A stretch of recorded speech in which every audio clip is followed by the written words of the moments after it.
Assalamualaikum warahmatullahi wabarakatuh. Selamat datang di Antasena 03 Spiritual dan Hipnolusionis. Saya Ari Asmara.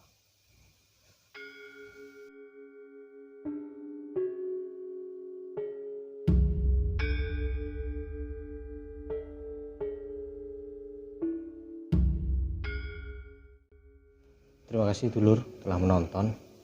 Semoga kita selalu dimudahkan dalam segala urusan, selalu dalam perlindungan dan diberikan keselamatan dunia maupun akhirat. Amin. For my brother from another country, thanks for watching. Don't forget to enable translate tab. Semoga apa yang saya sampaikan bermanfaat, ilmu untuk merubah rasa rokok. Sebenarnya dari pengalaman saya, semua itu adalah sugestivitas. Jadi bukan sebuah ilmu yang berkaitan dengan ilmu kedikdayaan yang seperti yang diajarkan oleh orang-orang, tapi sebenarnya itu adalah ilmu permainan otak, ilmu pemanfaatan alam bawah sadar,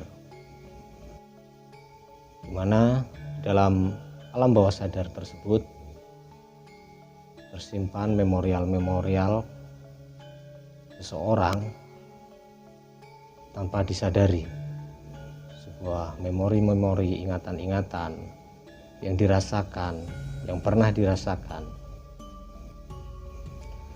dan memori itu bisa muncul kembali atau dengan sengaja dimunculkan kembali.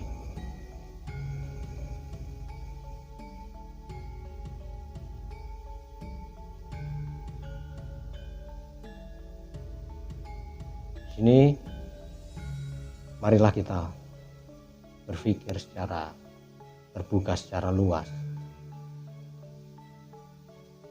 tanpa fanatik dengan satu ilmu pengetahuan, karena semua ilmu pengetahuan pada dasarnya adalah sama,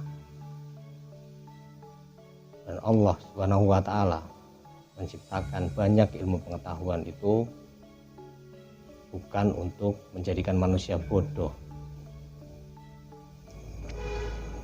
tapi agar manusia lebih berpikir luas tentang kekuasaannya,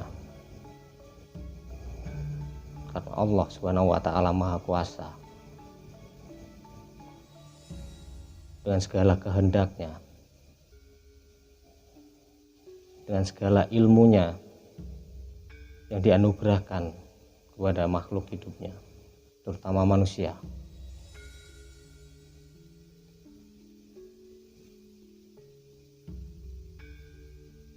Jadi gini, saya akan mengajarkan bagaimana cara merubah rokok, dan ini bisa langsung dipraktekkan. Oke, semisal kita sedang ngobrol sama teman yang biasanya juga ada rokok, ada kopi, bisa kita arahkan. Misalnya teman kita pancing dengan omongan soal rokok, kemudian setelah kita memancing teman kita soal rokok tadi, kita bisa memancing agar dia menimbulkan ingatannya kembali soal rasa rokok. Misalnya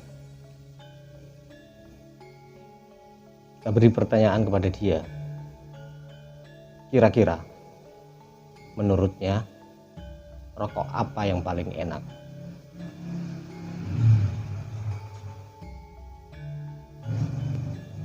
Secara tidak langsung dia akan berpikir dan alam bawah sadarnya akan memunculkan memori rasa rokok yang menurut dia enak, menurut pendapat dia enak. Sebut saja misalnya rokok A. Dia berkata, oh rokok A, rokok merek A paling enak menurut dia. Karena kalau kita bicara soal rasa, tentu orang satu dengan orang yang lain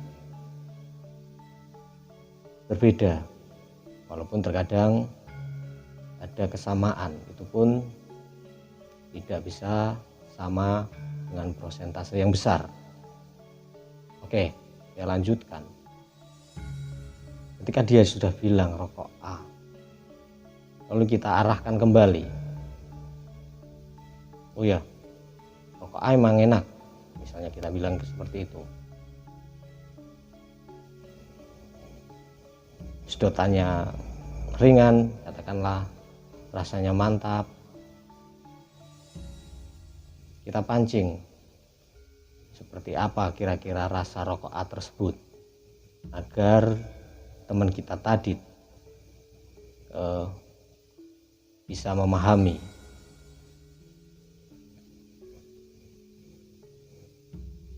Bisa menimbulkan ingatannya kembali, bisa setuju dengan pendapat kita tentang rokok merek A tersebut. Kemudian setelah itu bisa kita langsung ke tahap berikutnya. Misalnya kita mengambil sebuah rokok seperti ini. C. Misalnya kita bilang sama teman kita, oke bro, oke kawan, oke brother, itu lur, sekarang ada rokok yang tentu saja rokok itu harus yang bukan rokok yang merek A tadi, merek lain maksudnya. Katakan pada dia, saya bisa merubah rasa rokok ini seperti merek rokok A tadi. Contohnya, kita bisa action seperti praktek-praktek tenaga dalam. Contohnya, pura-pura mengambil rasa rokok. Kita katakan, sekarang rokok ini saya ambil rasanya, saya buang. Kemudian rokok A tersebut, rasa rokok A tersebut saya tarik, saya masukkan kepada rokok ini.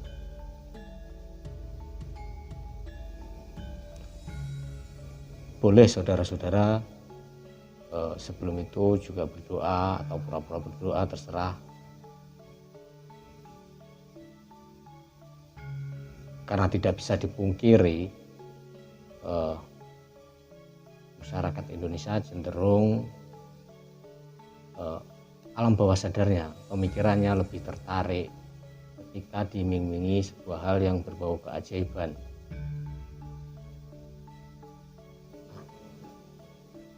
Setelah kita melakukan action tersebut, kita bisa berikan rokok tersebut pada teman kita tadi, target kita,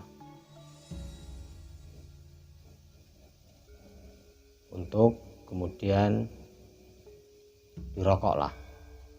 Masa iya cuma dipegang bisa ngerasain dia, suruh dia untuk merokok. Lalu kita katakan, gimana bro? Di sini juga tergantung seberapa besar informasi yang kita sampaikan kepada dia yang mampu dia terima. Oke, setelah dia mencoba merasakan, kita giring opininya. Bagaimana? Secara tidak langsung alam bawah sadarnya memunculkan memorial rasa rokok A tersebut tadi, yang bisa mempengaruhi rasa pada lidahnya pada mulutnya. Terkadang juga ada yang belum merasakan, tapi bukan berarti tidak sama sekali. Contohnya seperti ini. Ketika dia merokok, dia hanya merasakan sedikit merek A tadi. Oh iya, tapi kurang. Nah, kita arahkan. Misalnya dengan kata seperti ini. Ya dirasakan saja dulu. Semakin dirasakan itu akan semakin nyata seperti rasa rokok A. Asapnya dirasakan, bau asapnya benar-benar rokok merek A tersebut. Rasanya semakin nyata rokok A tersebut. Intinya kita giring opininya. Itu untuk orang yang katakanlah kalau dalam ilmu hipnotis dalam kategori sugestif rendah. Berbeda dengan orang yang memiliki sugestif tinggi. Tanpa kita giring opini pun dia akan langsung merasakan rokok merek A tersebut, seperti arahan kita pertama tadi.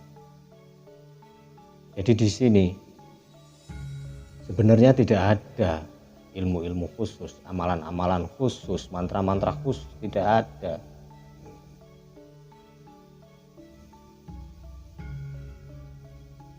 Masa iya membuat amalan khusus, membuat mantra khusus hanya untuk permainan seperti itu? Receh banget, rendah banget. Apalagi membawa-bawa ayat.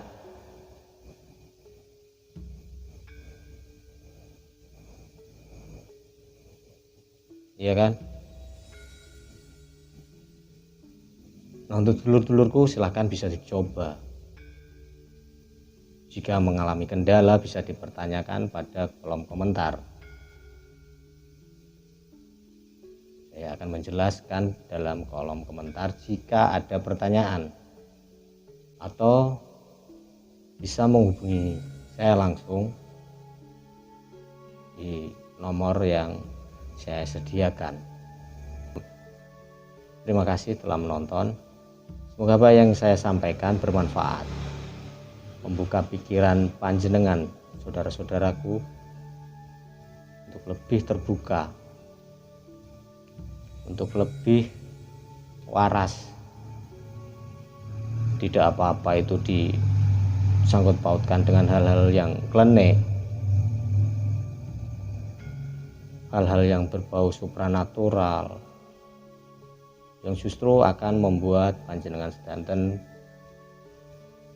berpikir aneh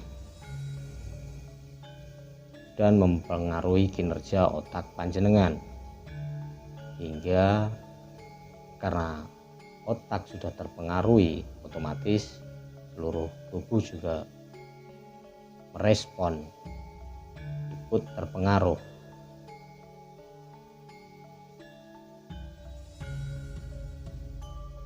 Terima kasih. Saya harap dulur-dulur berkenan untuk memberikan like-nya. Wassalamualaikum warahmatullahi wabarakatuh.